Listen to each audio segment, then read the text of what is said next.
Man that uncovers an ancient item worth millions ends up regretting it for the strangest purpose. As millionaires know, the oft-repeated lyric is mo money, mo problems. Too many hours at work, you get burned out. Too many trips to the tanning salon, you wrinkle like a raisin.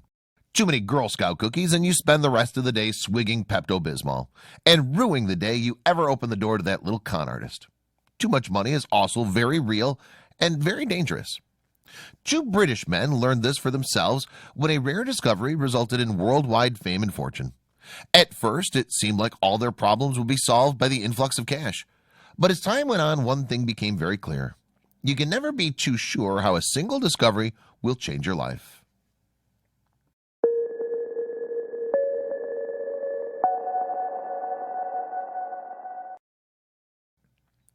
In 2009, Terry Herbert of West Midlands, Britain, had a lot of time on his hands.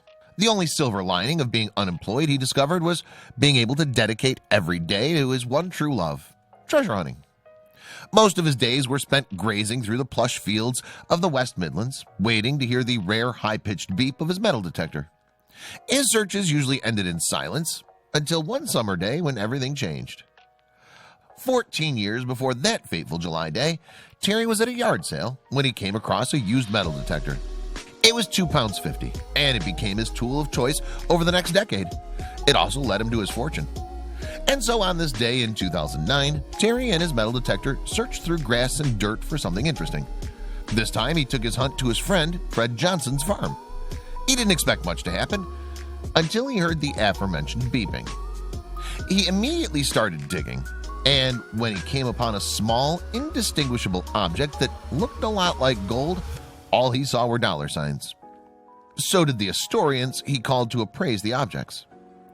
After days of digging, it was deduced that Terry had uncovered the largest collection of Anglo-Saxon treasures in British history. Every piece of misshapen gold and silver was valued at a higher price than anyone expected, least of all Terry and Fred. About £3.28 million, or $4 million later, Terry and Fred were international sensations. They just had to figure out the money thing. It was a complicated situation. Sure, Terry found the loot, but it was all buried on Fred's land, so the two came to an agreement. They decided to split the money 50-50. But as the years passed, both men had time to think about their little agreement, and the more pages they turned on their calendars, the more dissatisfied both men became. In his new bungalow, Terry had a realization. Why did he have to share the money?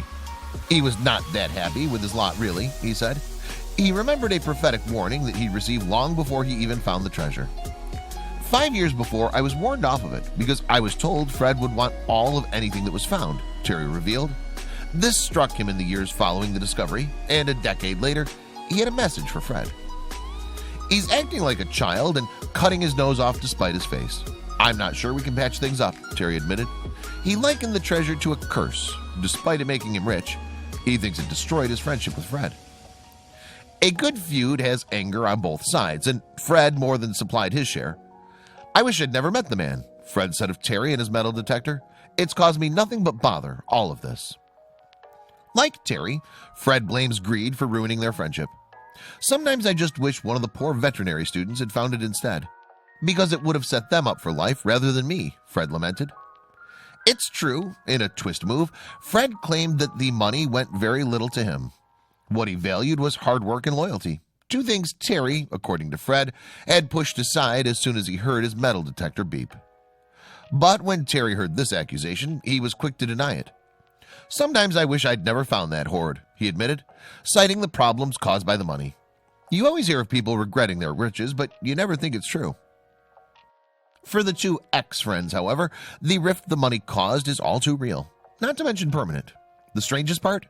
3 years after Terry's lightning in a bottle discovery, the archaeologist captured lightning in a bottle once again. In an ironic turn of events, archaeologists in 2012 found even more artifacts buried underneath Fred's property, which meant more money going Terry and Fred's way.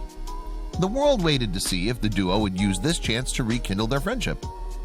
But all the money in the world wouldn't bring them back together, and Fred's plowed fields only stirred up painful memories. Some people would write me asking permission to search, but I'd chuck the letters in the fire, he said. Even 10 years after the discovery, the duo hasn't buried the hatchet. At an event that marked the 10-year anniversary, Fred showed up without Terry. Terry was never a friend, so I haven't lost any friends, he claimed. For Fred, the most exciting part of the whole experience wasn't the money or the feud with Terry, it was the discovery itself. The money was a plus, but seeing the treasure coming out of the ground was a wonderful experience, he said. Terry and Fred's findings will change the way we think about Saxon Britain forever. Among the treasure found were golden crosses, sword hilt fittings, and numerous jewels. Some consider it a tragedy that such priceless artifacts were buried for so long. But for others, the real tragedy is Terry and Fred's ruined friendship. Yes, the history-making treasure sheds light on Britain's past, but at what cost? Some believe that everyone would be better off had the treasure never been found. But the allure of riches will always be too strong. At least that's how the eccentric Forrest Fenn, an 87-year-old in Santa Fe, New Mexico, saw it. He, along with his wife Peggy, dealt artworks and antiques out of a high-end gallery, and he tore his community apart with promises of gold. He receives 90 emails per day, none of which inquire about the exotic items in his personal collection, like a mummified falcon from King Tut's tomb or Sitting Bull's peace pipe, to name a few. They don't talk about the paintings he sold either. Instead, they ask about hidden treasure. See, a few decades ago in 1998, Forrest faced mortality in a serious way. Diagnosed with terminal kidney cancer, he wanted to leave his mark on the world in a meaningful way. So he plotted a crazy scheme. Bring treasure into the mountains and die beside it. Amazingly, Forrest beat cancer, so he shelved the treasure idea, at least for a few decades. On his 80th birthday, however, in the thick of an intense American recession, Forrest revisited the idea. Lots of people were losing their jobs, Forrest recalled. Despair was written all over the headlines, and I just wanted to give some people hope. Treasure could be that hope. Who doesn't secretly wish to find treasure and strike it rich? So the 80-year-old man loaded a 10-inch by 10-inch Romanesque box into the back of his sedan and stuffed an estimated $2 to $5 million worth of jewels, trinkets, and gold coins into a backpack. Then he started to drive. He drove into the Rocky Mountains before parking his car and making 2 short trips on foot. One where he carried the box to the hiding spot, another to bring the jewels to that box. He hid the 42-pound chest, but don't say I buried it, he added cryptically. Curious treasure hunters now send him emails pleading for more information as to where the treasure might be. Sometimes Forrest gives little hints, but most of the time he lets the major clue he left behind do the talking. Forrest published the memoir titled The Thrill of the Chase, a book once found only in a single New Mexico bookstore. On page 132 of the memoir, he included a cryptic 24-line poem that points towards the treasure's final hiding spot. It goes like this. As I've gone alone in there, and with my treasures bold, I can keep my secret where, and hint of riches new and old. Begin it where warm waters halt, and take it in the canyon down. Not far, but too far to walk, put in below the home of Brown.